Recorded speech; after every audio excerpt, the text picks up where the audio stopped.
Hallo ihr Lieben, heute zeige ich euch einen super leckeren veganen Auberginensalat. Das ist die türkische Abwandlung des Baba Ganoush und zwar nach Hatay-Art.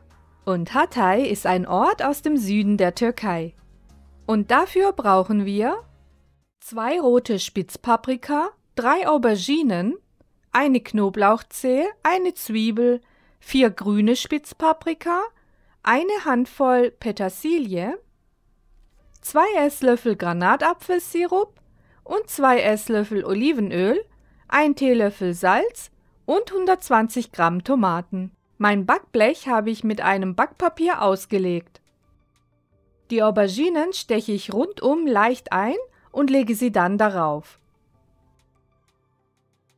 Und dann lege ich die Paprikas, Tomaten und Zwiebeln dazu. Wenn du meinen Kanal noch nicht abonniert hast, freue ich mich über dein kostenloses Abonnement. Ich backe im vorgeheizten Ofen bei 200 Grad Umluft für insgesamt 45 Minuten.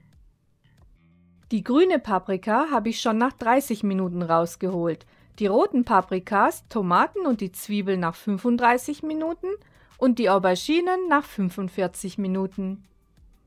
Nun ziehe ich beim ganzen Gemüse die Schale ab, ich zeige es euch bei der Aubergine, danach zerkleinere ich alles, wirklich richtig klein. Und zwar macht man das, damit es sich gleich gut miteinander vermischen kann.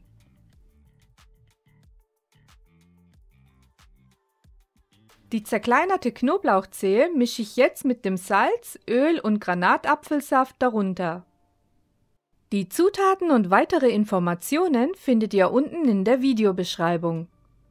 Dann lasse ich die Flüssigkeiten kurz einziehen und dekoriere mit gehackter Petersilie. Vielen Dank fürs Zuschauen und wenn euch das Video gefallen hat, freue ich mich über einen Daumen nach oben und ein Abonnement. Bis zum nächsten Video.